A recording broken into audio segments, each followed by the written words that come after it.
Sitting with the to SOMPA FM and TV. Nebema wenijie eni aketiapa nebema wenijio sabra boy mo dadwini bi natural sunu de ewnya nebema wenijie aketiapa so kamu ema aketiapa papa wa fidie ne to SOMPA FM and TV why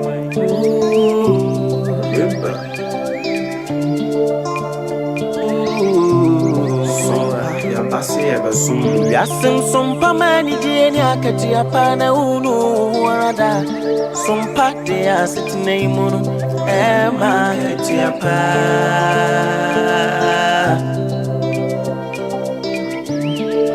Ye no mai munsam makudi munsam yina ne kasebo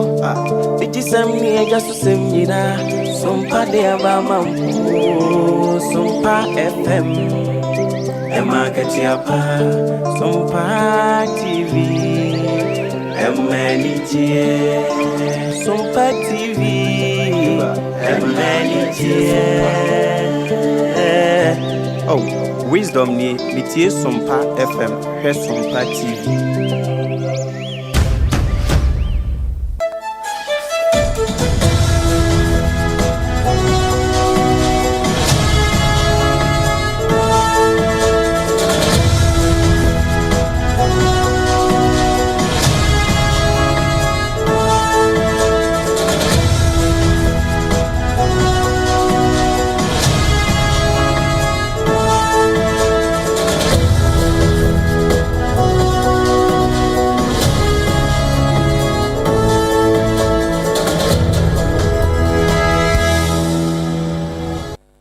SOMPA obi ba se dumienu kase ebo no eno enansentrofo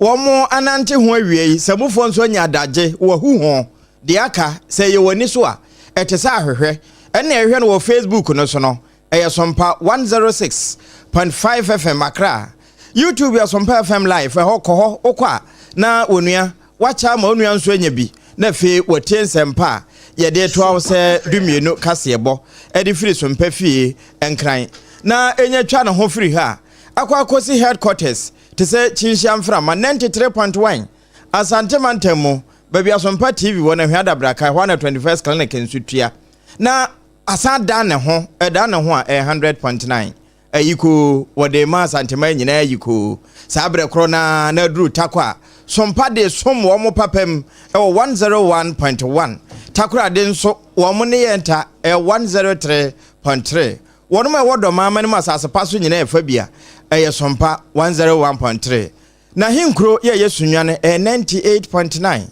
A large bay quana brosanum, the Napocupi Simo, or more twapet, or Pambo Mabuano, Sabra Crona, Nabun East. Tachima so a 106.1 FM, Brother Philip Mo, or Moto, Eddie Akobe Bia 90.7. Miss Abafo Steven was so much say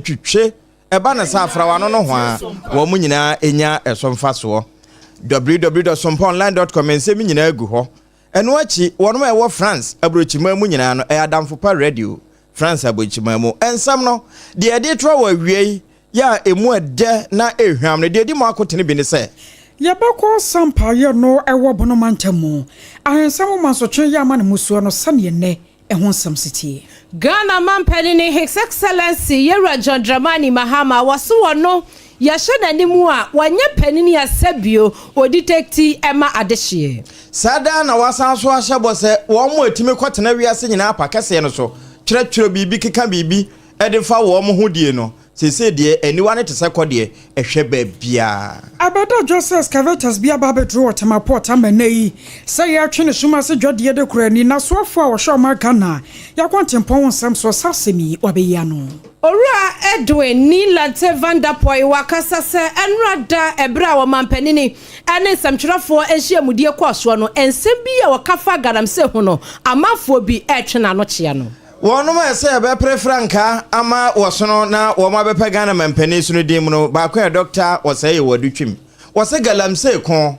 ba bia ye ne nam ko no no enya hokora na kwan ne da adwuma ni Ghana ntira Sanso anamre bi atwa mu mra sebetwani a na wajere modem ade hye wo secondary takrate anso wakasa ya watro se wo bi betena konya so aya ne tumidie wodi mane boroso no eya hadwene e wo mayi mu. Dr. Alhaji Mamudu Bawumia enkane no o mayi o manpanini abedi akire wotu franka mamanyoko MPP 2024 wakasa sei ebra wogina ekuo no edinimu ekosa no eba no zongo communities na wosese de ebimu kase wo report no enya no kre Masra faso wo maje ka bi afri chema wontumi ho afi ye bekwa amanone nso no Trump nipa bi tu akasa no bra na wo kasa de akire na afo a wo mo suapon mu ene afoforo ene ye de to ase sompa dumienu kase ye ba sompa obi base a ye de kodome market ekuta yemu na time na eda so no efri Dr. Tafrija ho time heba Mr. Obapa time no ekuta yemu awiabre afi T74 ona be ma yate kase ye ti wakenkamfo triple A man ajapia APAM DADAA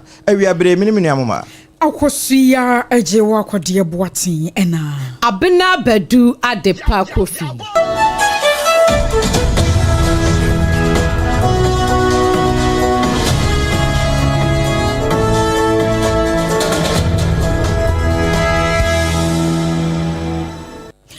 Afei ansam ne nchemu ankasa enie ahensam mansotwe bia manemu so wabono mantamo aye sampa nam so amayate krasa posifo dom ya na wo mokwa bobompem anase wo kwa akohwe amabambo mu nsamatumi agina na so no ewi akire akorabo akamu nan a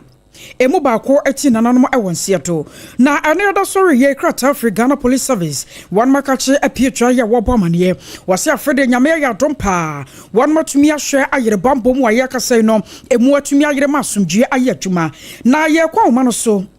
na ya ne man boni watu yankra free sampa bono mantamu nana agema wopambo akakodi enkomo wopambo ma hai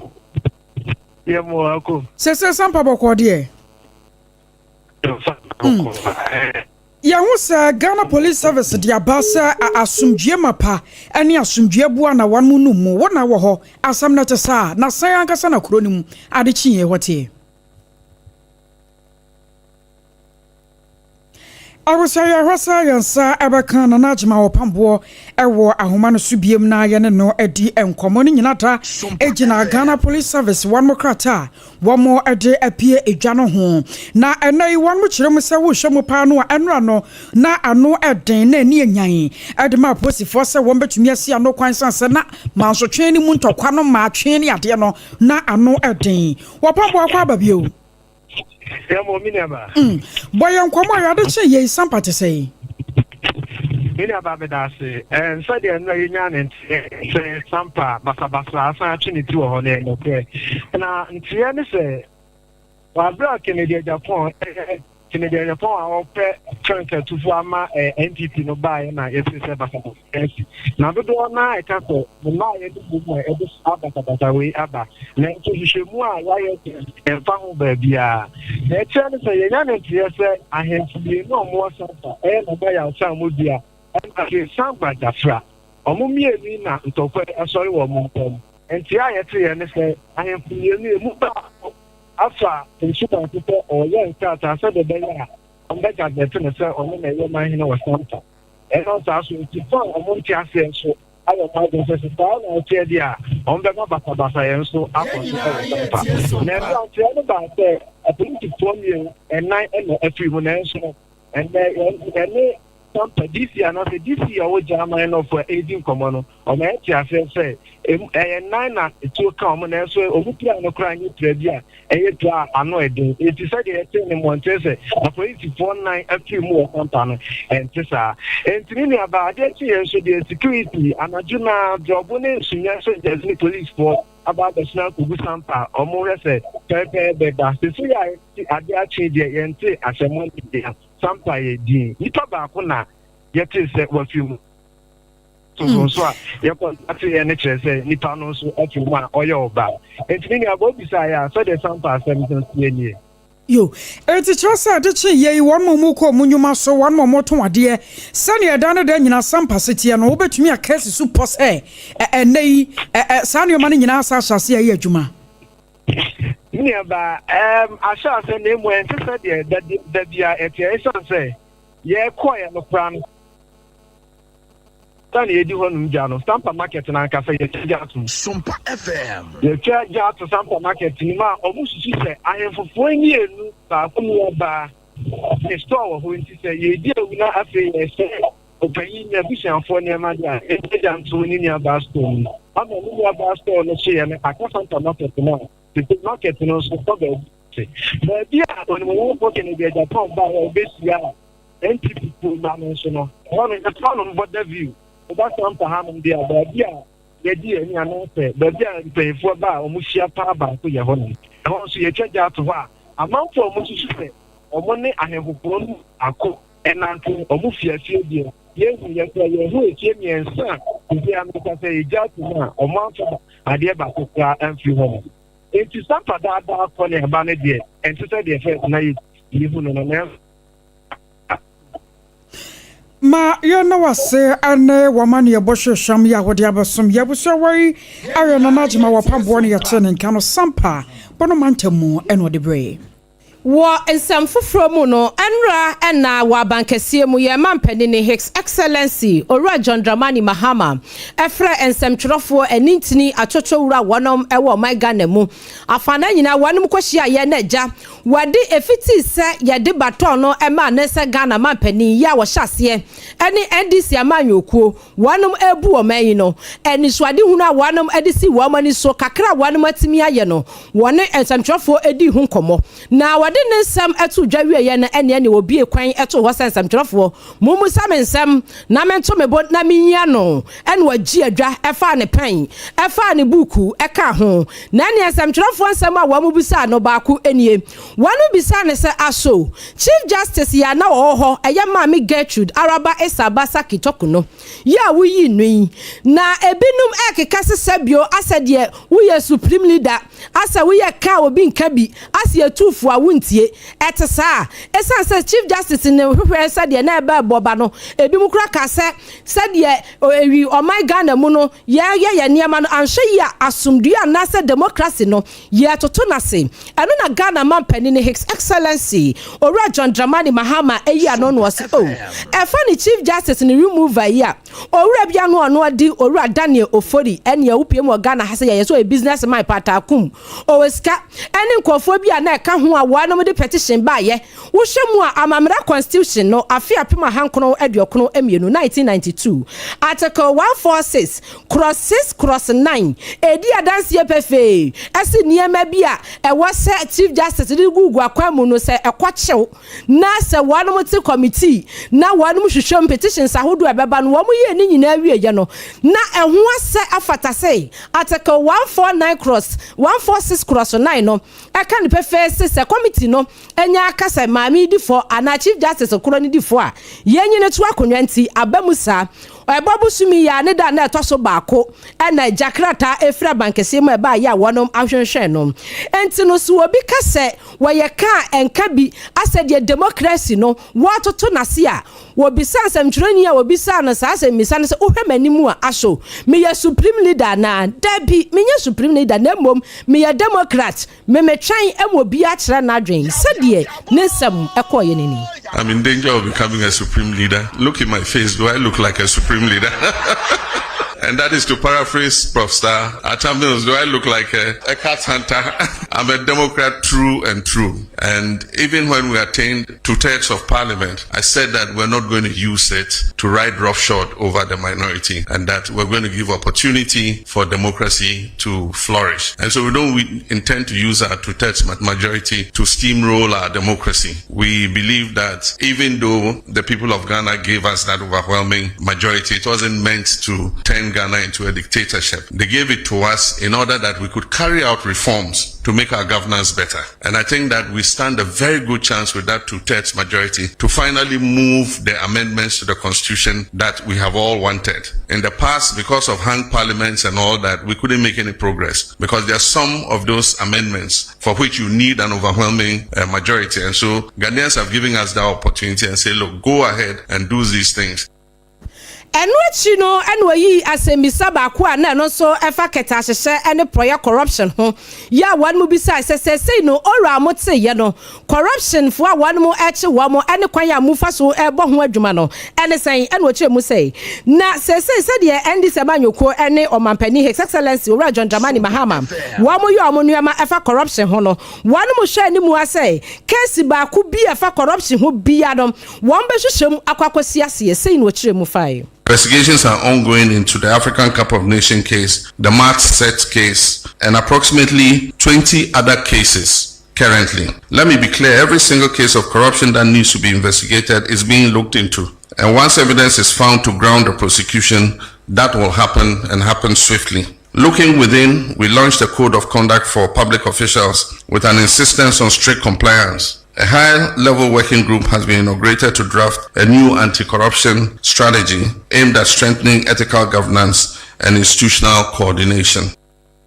Ghana man penini His Excellency Ora John Dramani Mahama Enra Bankesiem media engagement and adwumadi okasasi. Media engagement no na chance wo de ka wa chance ntrofo. Na ehọ na wogina attention e kasa no wo de beto so se Woma bofoto a saa foto no ebeboa manhwehwemu mapa atimi aye adwuma wo man mu titru de ebeboa ma man ye tumpon na akonanim na timamufo nso ebi aka wo mo enti saa foto a wabọ no 50 million Ghana cedis ena wo de abo asene po a eno e hye ase eno achi enhwemu mapa ne nyina achi no suapon ahodo e wo man mu wono mo nso saa hwehwemu yi ehom faso. Education must be a right and not a privilege for every Ghanaian regardless of their physical ability. To give life to our commitment to foster a knowledge-based economy, we've established the Ghana National Research Fund with an initial allocation of 50 million cedis. This is a step towards deepening research and innovation across all sectors: science, technology, humanities, and the arts. For far too long, much of the research conducted by our brilliant academics has been funded by foreign institutions, with the unfortunate outcome that the intellectual property and findings are often owned abroad. With this fund, we will slowly but certainly reverse that narrative by empowering our own researchers and ensuring that Ghana owns the knowledge and innovations produced by its intellectuals. As part of our commitment to research excellence, we offer full scholarships annually to 5 PhD candidates at every university in Ghana. By investing in our thinkers, we're investing in our future and asserting our intellectual sovereignty. Eno His Excellency John Dramani Mahama, Ghana man penny ena wachire sa fanda wabo se yemfa enye hwehwemu 50 million no ase. Ewie no wasande beto so beche se wo hwa bo hu se ankra bi se ye hu se Ghana coordinators nti ote wabo nsa wo hye baabi wasofon camera si ne so na ensem bi no e forman ho a technocrats no wo mo kansa de timamufo bete ase hu de yesa wo mo yo no na saafo no twetwefa nkwanche ne namu keka bigum abra no kora bi anim se Posi sadom no wo mo ahye wo mo den pa ene akade ahodo a wo no betrake ahu wo mo a ehye baabi kan ne edi ojammo mbeba na emmo ma wo mai enkonanim. Now has the technology to use your IP number and find you wherever you are. So I'm sending a signal to Ghanaians that we can find you those doing those hate speech and things. We'll use your IP number, we'll trace you. And when we trace you, we'll deal with you under the criminal code for inciting violence and disturbance. I believe that beyond that, we must start making regulation for this new media because it's unregulated. And so anybody just takes a phone and says, oh, this plane crash, I wish that so and so had been the one in the helicopter and had died and dwarfs have eaten him in the forest. I mean, why would you say something like that? And so we need regulation for that new emerging media. But in the meantime, the National Signals Bureau has been given the full authority to track down people who do that kind of thing and bring them to be sanctioned under the criminal code. Eno ya Ghana man penny His Excellency John Dramani Mahama said the beye na wiase nyina pakese no. Ye bekọ akotena so bia kasampo a ene pa ebeboa ma o man akọ anim ene ye beka eno ho nkomo ena wo boy we media engagement na se ena sa nkomo ipi. na afa na fuma godie mu nsam so na semtrofo bisa ne bi adefa ho kiro se asa na ban yebetena akonya so no efuma godie ne tuwa na nkrofo tuo ne konso kwa na ekosoro titiru eno man ne yakwa ibretu ahodo mu na eno na Ghana mampanyi ye Rajon Dramani Mahama ababa yi ano se no kwasem ewo so kan wasi so duama Ghana fo nyina nye ho ntiase se wono babetena akonya so ne maye toso mienu sabio ne ni da ho pa sa abowo na enya dia wama mining license bia mechiro to mikrata so obi enkoto fumagudie ne maye toso mienu ye obaba tena akonya so yi wose ekome ye no ye ba akokora nyade a wama bie nam so nti so obi to fumagudie na sa banda da na penso de no na ekoso a wono na penso yi won pese omusi ano kwan. Let me be clear, since my administration resumed office, not a single license has been issued to any company to mine in our forest reserves. The repeal of LI 2462 is therefore intended just to crystallize in law what we reserves have been successfully recovered from the grip of illegal miners, restoring these vital ecosystems under state protection. Our Tree for Life initiative is being actively rolled out across the country, targeting the restoration of lands degraded by illegal mining activities. Steps are currently underway to repeal LI 2462 to formalize our commitment to end mining in forest reserves. What you are witnessing is not inaction, it is our steadfast adherence to due diligence, due process, and fairness in the pursuit of justice. Yes, our insistence on doing things the right way may afford those who have looted this country some temporary relief, but let me be clear, it will not grant them permanent escape. Na kwakwa mu ya Ghana mampanyi babawie kwa no watchro se sia na fa na fuma godie se na be ya Ghana fo ye behunu ni tuo ni eto ni yi a yansan suo nsa kwa ibretuo bia ne ntino wo mo ye no se one more organize trip bi ya Australia mine mu na one more call what the Ghana National Association of Small Scale Miners and ekosan ye be ya wo banya ntete efa no efuma godie tu. And so as I speak, we are organizing a trip for the Small Scale Miners Association to Australia. Australia has given us an invitation to bring them to come and see how small scale mining is done without destroying the environment. And so that's something we're going to take an advantage of. And the Gold Board is leading, and the Ministry of Lands and Natural Resources are leading that charge. Only recently, our Minister for Lands and Natural Resources came back from Australia. And so we need to train these small scale miners. That's a blessing that God gave us. It's a natural resource that God gave us to make life better for our people. It's just that the way and manner in which we are going about it is causing distraction to the environment. But it is the result of an increase in the gold price. And if you've read widely, you find that the same thing is happening in Peru. It's happening in several other countries because of the heightened gold price. And so for whatever little gold you're able to find, you get more money. Galamsey was not a problem when gold was $2,000 per ounce. But today, gold is pushing $3,600 per ounce.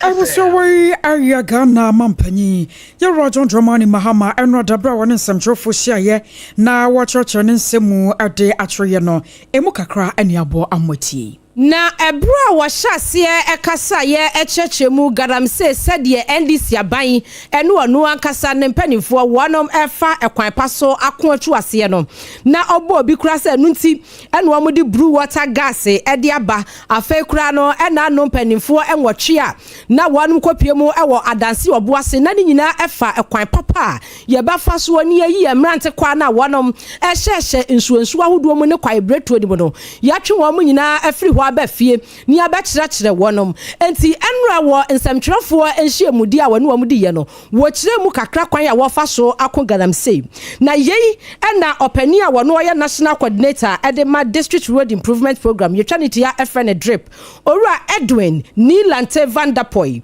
waba monti a wo kire mu se enra semu a ye mampani ni His Excellency ye Rajon Dramani Mahama efa so akire garamsey mu no asede sabio ebi mo chia na no na sedie wo kire mu no Nilante Vanderpoy wona sompa etwetwenkomu. The only response people were not too happy with was his response on the issue of the galamsey. People came there expecting that the president would say, yes, I've accepted state of emergency. And so listening to various media houses, people's reaction and all those things, it looks like that was the only question and the only response from him that people were not to. But I felt that he intelligently handled that question because he made it clear that yes, state of emergency, yes, I could do that. But that is when I have exhausted all the opportunities and the legal regimes available to me as a head of state. And I think we haven't, that we could use to do. And two, from day one, I've never thought that the fight against Galamsey was going to be an event. It's a process. And we've done this, we've done that. We have this number of blue water guards. We're going to recruit more. This is what they are going to do, and this is what we are going to do. It tells you that there is a plan.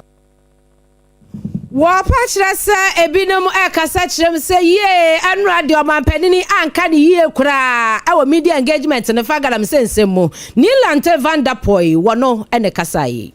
na Galamsey no ho ɛkona ɛna ebinom koraa kasa sɛ manpanin bra ensentwerofo hia no wɔn mo werɛ firi sɛ nkom bebusa ne state of the emergency ɛwɔ Galamsey ho na we no doctor ɔsɛe wɔdutwim wɔn mo a press obetu franka de ama oso na manyoku abepre mampani agua no emu baako na doctor say sa sojafo a ye de wɔn mo kɔ Galamsey sɛ ye kwa akɔkɔ no ɛno no enya no kono no wɔn de ne hwehwemu a waye ne sɛ wɔn mo ɛwɔ Galamsey no mu paa kɛse no ɛyɛ wɔn mo a sɛbi wo wie GHS no bibi nti SHS kura wɔntimi anto aso de otimi to aso wie SHS nso a wɔkɔ apɛ bibi na wɔde aba beto aso nom ne ho ade enti wɔn de nko besusu sɛ yɛde srafo bɛkɔ akɔgu ɔte sɛ ebi gum patrol mu no anka yɛmfa ntete TVET nom and vocational training institutions no yɛmfa yɛne nkɔ hɔ entete mabunu no sɛ de bɛ na wɔmfiri na wɔkuta bibia ɛnka no koraa sɛ wɔnkɔpɛ baabi nkɔtena enkodi pa. Say one share the root cause of the problem, then you begin to ascribe wrong solutions or prescribe wrong solutions because you see it's employment driven. Obi a pejuma na adentia say ukoshe transition from junior high to high school. Time many free senior high school by no crowd any nipa na nkom kwa Galamsey no mo doso. Onsen kwala no say wenya senior high school ko ofi ho no wenya college of education and nursing training kwa. Why you na free Galamsey pipeline mo? You've taken him away from the Galamsey pipeline. Yewra Dr. Osaya Dichim wono mu a ejina ewo sunu din mu se wo kwa akopre franka no emu baako na futu a ode ma ewo Galamsey ko hono no na samu babede jose ukota mapota anya semketu amakura excavators babro basa pem ana chese nipa bin masoa esuma se dwade dia begu amu ya chese wo mo clear na tirimpo no nyina no ni nsusuya no na Ghana fo bin mo adwene nyina ye won mo se wo mo de ba betu gala ewo ma Ghana emu aban no ama won mo kwan saa na anam so ma so fo ya wono hwo ma Ghana ya kwantempon won sam so won mo nyafo Joseph Bukari nikpe wona sam trofo akasa dia fa ho ya wo kyerese no kwasem sa excavator no waya kan wasam wo no wase ebi kurabo no ma egu mesha company ade na we no de entia na anumre no na won mu yi free temaport won ye say ekoba sa na ma won ma ye meja benya afei excavators no nam se na do so ani nti no na ma won ma ye bebrebe agye kwan mu aboso a na obi akora nya ba bi mfa ne nansie enti akan ho bi ma won mu ye se da bi ewo so mu yi ni nyina de free ho na afei wode pe asrafo abiaye no mu de guo sane ye be ya ebetumi aboa ma hwehwemu ma tumi akoso na de kodi apote nam so masa excavators no ebepiem wo ma Ghana mu no won matimi ayemu hwehwemu na momu onya se bia wo ma class excavators ni nyina sefmo godie ane emfametu. Excavators in the port was not helpful to us. Excavators as at now specific numbers, we will do another press release to bring the specific numbers, but I have said this severally that the port is to do business and it needs space to do business. Keeping the excavators in the port was not helpful to us. So all we did is to move all of them from the port to the military installations. So if you watch on daily basis, they keep updating me with the numbers from the Tama port to either Marshall camp, either 37 or Bama camp, or the 49 engineer regiment or the Teshi camp. If you go to all those military installations, you will see a number of the excavators. But they have to update me since yesterday and today, the numbers they are taken out of the port. Mind you that our port services are supposed to run, or we are now running our port services 24 hours. So at all times, if you go to the Tama port today, work is going on. The excavators, some are being evacuated in the night, others are being evacuated during the daytime. The good news is that all of them are in the military installations we are talking about. I was aware so for ya was share wa Ghana. Ya kwantempon sam so Joseph Bukari nikwe. Wasugusu a wutie sompa original ye kase e sompa wa hanisia e chipo enum kasa fidie so ye twansam no so e wo ensam fofromo e de amawo opani a wo kase e vice chancellor e wo Methodist University Ghana ni dini ene Professor William Babwatin wakasa chiremu se enra bra na eja media engagement e kwaso no ye mampani ni His Excellency Ora John Dramani Mahama e di assembi etudwa e fa wo man ye sidi ya eba fom no na numu ana asamtwerani bi a wobisa ye se de wan mo ba ye no sidi ni timite ba fom na afei na kakra ni ye san hu se apagya ne musuo no e de no am ye ana se afei so de bi no ba ye ba ma na ba fom enumu no mampani ni kire mu se e bosome kakra di animu yi e ba hwese eniema wo mo di gugu akwan mu no e be ma sidi ne so a etie no e be ye moderate se de e be ye bi a wo mo krakra niema ene wo mo di niema e free oman mu kono wamo so ho enkwakire wonom wase wohwemu a afimpino ani aduonu enai 2024 no Bank of Ghana ana afei World Bank womo ka womo etambo mu womo tumi ema sidi no etimi ayeye kakra na yeyi ana Professor Babwatin akasa kire mu sei se asemu a omapanini eka nanrada no so otumi di so na abosome kakra di animo no se bibia tumi koyie na ye moderate di a e wo se betimi aboa pa amase ya fa no Ghana tourism guide no wanu mutimi hwemu yi a ebema ahohoye no etumi akoyie afensu yesi kasam ebegina brane Professor Babwatin. If the president's vision is to ensure that the city will not depreciate beyond 5%, then that is excellent. Now we are about 12. What's 5% of 12? We are talking about 60 pesos. If the city hovers around 60 pesos or thereabout, then it is same as stability. If we are able to work around that, then that is what all of us do. What I said was that we've done well when it comes to inflation, and it is because, one, the appreciation has contributed. Two, currently we are in the harvesting season, have food in abundance. I mentioned yam and so on. But now what we have to work out is to try and meet the exchange rate demand that will come as a result of imports for the festivities. The central bank is able to meet that, then we'll be able to maintain it at that level. Vice Chancellor ewa Methodist University Professor William Babwatin ka eniyete ye no. Afe yemfri Methodist University na yanto asonko Srimenti Fedo. Na no ebe twa odwase tamale nipa ba ko a elokota crash no wo ka ho bi wo firi mu enti na konwa to no tamale central na ese wono kokoto ho aba na chiniye ba na wo teso no wo mo hwe chiniye ma wo mo sefata na wo mo koto won so aba de obedi mu nkunim no wakura edi wo mo nim omra se bedwafie afi se yewie ne edu 2028 na ebe san to aba wagina chiniye din mu na wone afoforo ebeba bi apre entina wo mo hwe ni mu se sono maka se wo ma twe won ho afiri mu die ebi afoforo aka nso wo mo ebebombi na nkra yensa ka edi free ho ya tamale metro no EC director wo ho yewra na aba sansen wo de to so acha ne se LPG PNC APC mo independent transparent nom na afoforo ka ho no ase saafo ni nyina nso kra no wo ma twe won ho afirim ende se akoka chiniye no nko a kwantankure sol na wo kro na enumu no sankomoboyi kwakujesi enye awurade aseda ye bebre na mom sade tamale central ensam na ye bebre no wonne betimi abomu amane ade asiase ama yehunu enti bra na wo moto nomination filing num no na senete kwakuma hai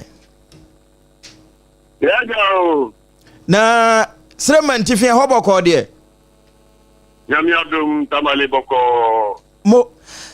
by lesna ne ehwe animu se adechia ebai eho ho siesie no amanaba wo ho abetimi de ato yetiefo ne sei yo iwo mo de na no anytime me me da atwemu na ndc for epopoto aba yi omanya njireni ye Professor Ali Dusedu ono na omoyi ne to omameje omani mu enkoba ne watamali central esa say ni to Ghana ko nyina ne se akwanya ne bada afan watamali central no ena akofa ile ni nomination form and so submitted form no wie ye no na me ni electoral commission coding command and do to say NTCC ani part of the political parties are in abet of form asa anna me ni coding command no say ono ko an enti na de kwa nyumre no mehe omo ameba ene kwa ekodu nyumre no na LPG Liberal Party for no and a PNC for ever also by submitting on forms. But until there, and I start two political parties, it has to be back. I better draw from contesting. Now, let LPG for the buy, you know, Liberal Party for the committee buy and say, oh, in solidarity with the Assemble, you know, a more uncopium, you know, or much saying. And say, and a PNC for to buy, no more to buy, no more saying. And you see, I'm actually speaking of a NDC4 candidate, Professor Ali Dede Nonkwa, and or filing the electoral commissioner or the returning officer, I will hand them. I say, or to a Lydia Aman original, and original also to a national for said the Baya, or make me I declare, said the manifest hero. No declare NDC, you know, as the winner. There is no contender, and I said there is no competition here. Then they wouldn't have to go for election anymore. And to say, will be a my major be inquired there, not in young Kwan, and then what didn't Kunimudada. Could be any who be more. I thought I knew I was the deadline. And to a banny say our call on a post. Or call on a post, and to the Nadia Betapa for 2 baby, I say that Jenny Kanya money. And a Liberal Party for a part of solidarity, almost election by elections, no instability, among some name, crucial, and among person, or my wow. Mo, a better as a pan, a bread when you're my and to the for an idiot and come off of be a best PF, no. Na yaba won chen ababeje. Channel so say sompa do me no kase no eno a ene eguso a ye de somwo na mom bosome de toso adu no nsia abusua ba bia wo bia ne de wo ye bia no hia yen ewo domidwom ewo enkran domidwom ho no eye sompa obi ba asene ne ye de ba ye ba yin so no enye yenko ne ye nam o Leicester Company Limited a wo mo ye Yas toothpaste ene toothbrush no womo ena ufitia ubehu womo e obase nanim achede de esoso papa ye de mo bibia ne ho ebebo mu na ye dwumadi a ye di ofidua mu ho akase ye boka ho no ye hyedi nyina se freedomidwom ho atoa mu a akwa kosi se ye bewie na ye de third service no association nso se de ya Professor Kofi Oduro doctor waka kire se domidwom bi mu no adechie ye hyemu ho enti ana wonso odo ho ahyemu bi we ya ye kan no abusua enye yanko ne nam o 21st clinic the sciatica commandant sciatica pacesetters ekutayemu ene ye kobie ye kono nso ye the time ne be ye 20 time heba mister oba part time no e kan ye ho anom ne ye de oba ho benya bia nonnom beverages womo nso ekutayemu bi ye sha se no numa nopa no nso anwumre na ye betu ye nto e de afiri dwom ho enti odwumadi a wudie bia no ye no eta obetumi aba be so dwumadi no nso asene aba be ka ho bi 0547 548 538 ahomani etiawa na wafa ene sompa dwadifo no edi enkommo malaria nti ana time bae na entontomo nso na de malaria no bae yemfekire fufufu ya gota no de tutu wura agum no konko ne ya tutu gu ana ensu atata mu no adwade ensu no enne papa entontom no santontom ne kawa na flesh mosquito na fe womo ama wonsa akoka atiride malaria no bi eno na Dr. Tafri Jakofa tam heba mixture ede aba nonom bi wonum ato ntumi ne di waye boho enne beje wo wawia malaria na afiri wo mu no ewo so obo wonkomwa no ho ban ehye wo mo nkatanimu na watime na nyarewa ako atua eno sa no time heba mixture no a ebeboa na asiesie wuye time na meka ho asem ne TI ME 0244 417 669 0244 417 669 okutaye mo awiei na ye sommo ekirichiri ene abencheye mu na abusua ye ka we nyina no na ye sanso aka wo se tete hodudo no obanum bi pen wonsore na esija ho no ene ye sade mu nsante no abaka ese num bi Nene eye tontina 74 ana 274 sesei no adagye ni poso entini ya nananom ene ya maamenom wa muntimi sode ahomache emfa kukuo emfa enuhini nuta afen hahama ene edua enkomu ensi jaso enua emiya mobom embusi immune system no entini sede ya ye ninie eye tontina 74 ana 274 ebusi immune system no sede ya modi bottle no efe wusha wanka say eye bibiduro kura obi nyinni ahwa ye beka say yabrofuduro na abusua yi sedie ebusi immune system ninti no HIV afei kidney infection liver infection etuase eba no prostate enlargement any prostate cancer prostate mun sensem a ni nyina etuase uhomi a aya na enka bi de akire efifiri boni bitimi firiwu 2074 anati 74 ebetu ni se hum ede amawo osa oba ubu se mayiye chronic cough ubo wakuhu kaha uwa na tena so wache wakwa yasabi akwa wunhia 2074 na 74 asemo ye kan yi a ene ya wode no kawo na wahia sadro yi a etuase yade a esa ewa adehie so ewo mayim ene amahodo so no enya asem ketewa sese wo wa Germany Italy ene de aka ka ho ni nyina no wo mo kra ni atode amane wonom eye 2074 na 74 Food and Drugs Authority wanum agya tum se eye oyo abapefo adrei onum bi oyo abofra unya mfinhia no edumienu a wonka ho na munyina mu no na se usu benya adrei bia tonko ade a ba bia ye tontonro bia wukọ eye over the counter anase drugstore ana pharmacy a ubenya bia to na mbom ni dosopuo mu no okanshi drug lane ubenya bi elho na afa Kumase Ashtown na afa Kolenak Heba wanum elho encheche mu bia eche medie C74 friend 0246 073 498 and 0501 268 931 eye tontina 74 na T74 emma ene diama wi afei atoa ansam no eso na Northern East and also Northeast Regional Coordinating Council no wamo adekrata epiedwa na amantam no soafo no nyamfo Ibrahim tia wono ananensasha sia wobo amaniye yi wachrum sabasa na kakranie ana ohun se ensem bi asase ana na monten so a jese age ne ho sakyereme na ne nyina ne yese wom se ambulance bi a eno ewo na panduri honom jese womo adane ambulance no afa de akọ nararugu ye honom na ekwa yadwuma na womo kyerem kran bo se ambulance no Northeast Regional Minister Ibrahim tia nensa hyase ntuanim ho bi waka ho bi na ma ambulance no wamadane akira na ragugu na ekwa yadwuma na arona panyipanda krata pie dwase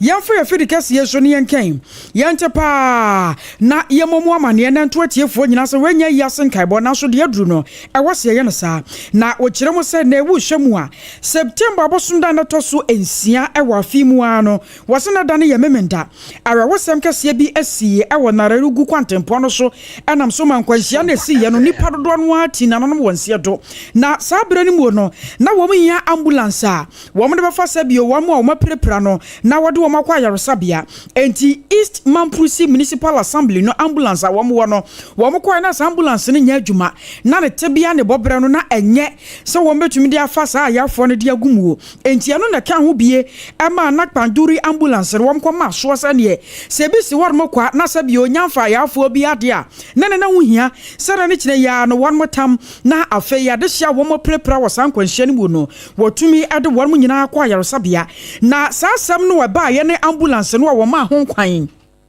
ema wo mko fa ye ereko nararigu no eno na asade hye bi no madane asam no a wo mo ankasa sabio wo ka ne se ne won mo pe etro se wono na amasa atumi krata no se ambulance no emfiri na panduri ho na enkonkodi nararigu na wo ka no wasanso ka ne biem se nararigu ambulance wo hono no eno ye East Mamprusi Municipal Assembly wo mo ambulance wo de ye adwuma ena na panduri de no so no wo hwese eno so ba som kropon no se ne etie na se fata wɔn de no ayɛ permanent enti de akɔ hɔ no mo no a kyese kokodi na regufoɔ ensɛm wɔ no ɛyɛ temporal kora yɛ abretiawa bi ɛbɛsan so adanachi na abanak panduru hɔ enti wɔn srɛ sɛ wɔn afɔ binom a wɔn mo kan nsɛm no kyia no wɔn tenetene wɔn nsa wɔ no so atemdidi ahodoɔ bi a ɛba no so ɛne mu nuabore ne adeɛ no wɔsrɛ pa sɛ yɛn fancy ha na wɔkyerɛ biem no kɔba so obi ti asɛm wɔte saa ayɛ a wɔn misɛ mu san sɛ ebia na ne nipa ne susuo ne ne ɛwɔ teteɛ no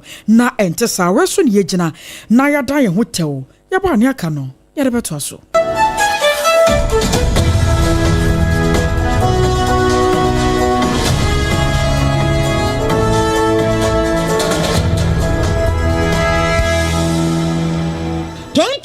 tonte yenum nsane e faadwen ne e faadwen mpa say na nim say brebi beba ama tonti na 74 upa ye ne simple T74 abeye aduro tonti na 74 ana T74 asa twe yadwene asina nanom dodo so say de na dodo bua ma na nanom enyare basabasa no saa na tonti na 74 ana T74 ebu anipadua no emo immune support enti obi onum bie no abrebia ne ho den tonti na 74 yi nso yaye no se nsuo krokro wa kama enti baby a wonam bia obetimi de wade akọ samene wa ankefi na ekroyi eda no nko na wie ye wa bra mennom T74 samennom tonti na 74 menya hoɔden mennom ne da bia T74 yi eye hahama ene ye de aye na DHC ena aframa na ye kama saa no T74 ahoɔden ne apomuden ko a wokɔ pharmacy ana baby eto nro bia ubenya tonti na 74 yi bia to T74 yi enye ma oba wa fa afuro ana obi a ɔma nufoɔ ana se obi a onya mfie dumienu eto phone 05016289931 and 0246073498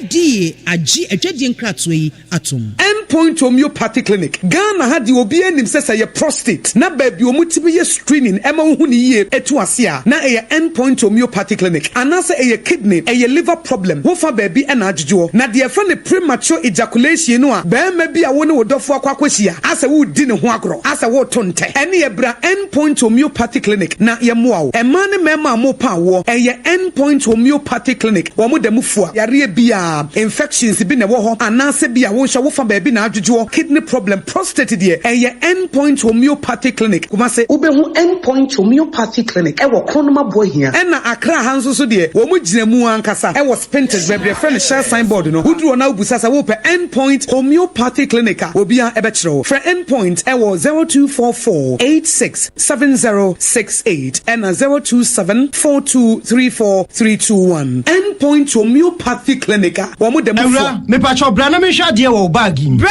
aden enanso biem time heba me hye ya me ka se yi ba akun ani wayi me ensen bra sanya time heba me hya esi agyemi ni me fiefo enya de abako ebeso yen we de udi se ofa ni nyina time heba me hya me ka se me di wa dance ya heaven ena de mekwa akopie enti se malaria we draw ne time heba mixture enye enunku o de nanum ato a wontimi anidie no time heba mixture duro no ena ye ma o oba a wafa afuro de o ma akwada nofo ene akwada a woni mfie dumienu entimi num aduro yi bi se obeto aduro yi bi anoma hwe se wakọ hospital anase lab am ye hu se wo atridie malaria yi bi ansa se o petam heba mixture enu dudu atu a fo ani kire KNG Herbal Center ewo Emrom Abidjan House ana ba akoso wo atonsu Monaco Junction eno echi obenya bi atowo over the counter medicine sellers any herbal shop dodo na emu pre 0244417669 kayo set time no time herbal mixture afi malaria fever bi adani ziba ewo mu no betu akọ FDA agi adwadie nkratoa yi atum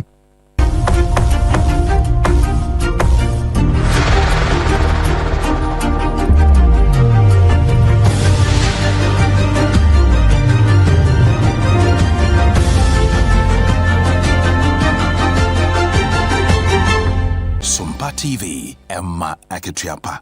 Ebusia Emma Aketiapa ya dase se watwen yen ama yaje aboa from krato aba yeto asam no eso e wonsam foforo mu e de ama enrada se de ye nyina ye nim se MPP amanyo ko mpanimfu a wanom epese ye de baton no ehye wonsa na afimpinu ni aduono enwotwe wanom ehim franka no e de makuo no wanom ye num entisese wanom ahyase a wonbontoa na Dr. Alhaji Mamudu Baumia enkane ye mampani abedi eche no 2024 wono ena him franka no ema eshi rado na kyese MPP amanyuku wo kopie mu ewo adanse asokwa abato empesua so ne ho ena wakasa kire mu sei wo mu a wone wo mu pre franka tubere adwa no ebi mu kura timi gina simpie ni apaso kase ane ma monto mu obia monto fama me na obia wo gina mu 2024 no kura na wo ye mezramini no wo hwemu wa Ghana ha sei a mo zongo communities ya wone mo ha nyina no police center ba ko pe a na no hyem e zongo communities no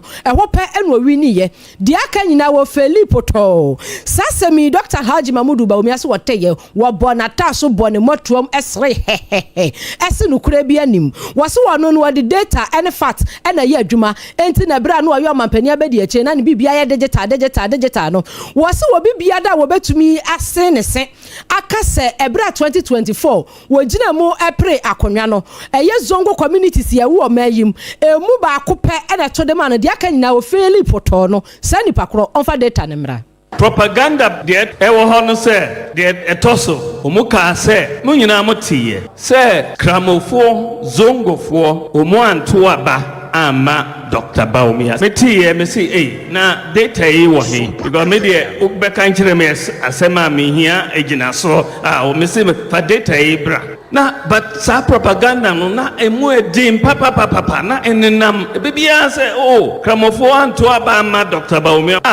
but me share data no mu the story is different. In fact zongos no yenya votes in 2024 esin votes ayenya in 2020 nano presidential aspirant bako eko gina ho ka say Dr. Bawumia zongos no only one polling station and owini ye the whole country. Kani wa mampenini abedi eche Dr. Haji Mamudu Bawumia 2024 otu franka mamanyoko MPP enwada ewo adanse asokwa bato mpesua so enwode sansemi etuja Microfinance and Small Loan Center woman e twa wontia efre wo maslog no Chief Executive Officer oda woman no Abigail Mensa na wode asembia ba betudwa se yewra ABENA ADEPA se akon chema wuntumi na anu na wotia se Ghana fo mo nsode o ba bia duru di aseminya Ghana ni bio no na wodi ntira ne nyina ne se maslog cars akodi no ho mekira abanka ne bi be se num na womotimi atine sanso anyamensaje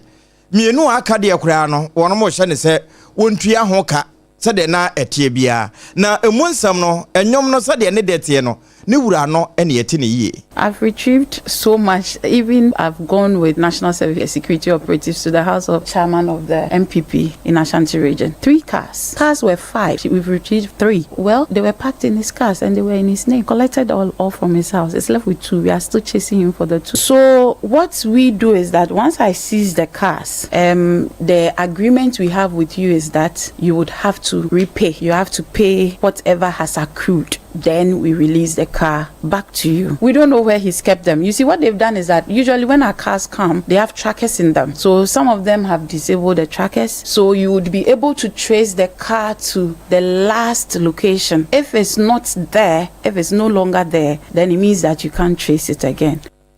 Enti maslo cars no, womo tracke ye no enum na wo era chama wuntumi ho, womo nyamensaje. Mienu aka de akura yesi wontua ho ka na wi no enya ho nko na ka ne bia kwa kodie ma memensa san to aso kire se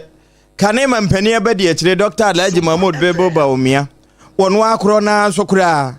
kama yese ne nkrofo no bi ebi kokodi ne ho ne no na eye nizan ovanyi bia ya no so wono ehese wo mo kwa kwaje we sedu moro ana wode bato so no wode ye aban adwuma no wode ye adwuma no kura watone de nti wompa wommeje ampa womakwa akwaje. I have a situation where a brother of the former vice president, said his name is Seidu Imoro, picks a car and he's bold to tell us that, well, he has used the car to work and get his own. He's bought his own Nissan Ovans. We've actually seized the van from him. He said we could come for our car because he's bought a new one and he's not paying. Savannah region MPP executives moving around telling people, don't pay, Maslow cannot do nothing to you. So it's like, okay, there's just one here at Jolu here. There's an MPP women organizer. Able to tell me that it was an allocation that was given to her. One of our vehicles, one of our small vehicles. We are still.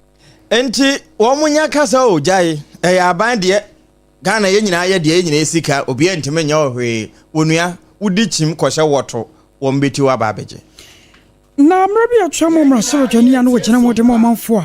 ewo secondary ye onimonyamfo Andrew Japamasa na apanyipa no wakire mu wase wiasem de odi akire no ayana mpempinu ya no osua de odi kan nante na esa Mampanyi ye Roger Dramani Mahama twato ho mre bi atwam no wasa sasa no wana na Ghana fo birim ti social media so a wo muso tware di na chie no ne nyina no yese Kevin Taylor ya wono ye hunu so ye ndi sinima pa no ate nkrofo ma so time toa yampia wotime toa de mane ama just MPP fo bi ansa kan de awie kira emu atem de die ye ode ba tato ayana nyasem keto ma na sabere ni mu ana mampanyi ye Roger Dramani Mahama no nyama tena konya so de ne de na wosere pa enne ye obetena akonya so eni enim senka eja wobetwe aba no de ahwea no na yense na ho ama fofra won musua na so bepem ne abrantie France Kevin Taylor de wo ya no ye. He endorsed it because he was a beneficiary. Now, did you ever hear him complain about Kevin Taylor, the kinds of things that he said about people? I want to know. I stand corrected. I don't endorse the things that people do. Because someone was saying if you private sector and we came into government because we felt that we also could contribute. I've always said, for me, politicians don't do or die affair.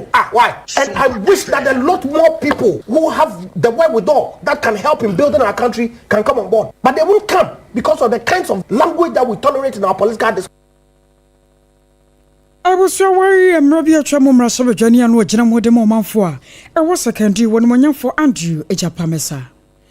Wa insamfo from no Takwa District Court 2 eko asetena na abrante bakwa wanya mfinhia no edu enwatwe 18 years Bright Atanga ene ne dini yahye ne se abosome mako edu enwatwe na kyesa afe ene fa wonfa enkwada fiase na wanumu akire mu sei upie mu ewo University of Mines and Technology UMAT eno no ewo Takwa eho okwaji disuani bi efon wanum eta no a wamu pe na kire no wakwa full fence obi ekohye fie bi musu wakobon ho adwa esansa na Bright Atanga wahu semu ayeden na prosecuting officer police sergeant AGYEIWAA wono anade to court no enim ebra na Isaac Osei Asare Esquire etenase na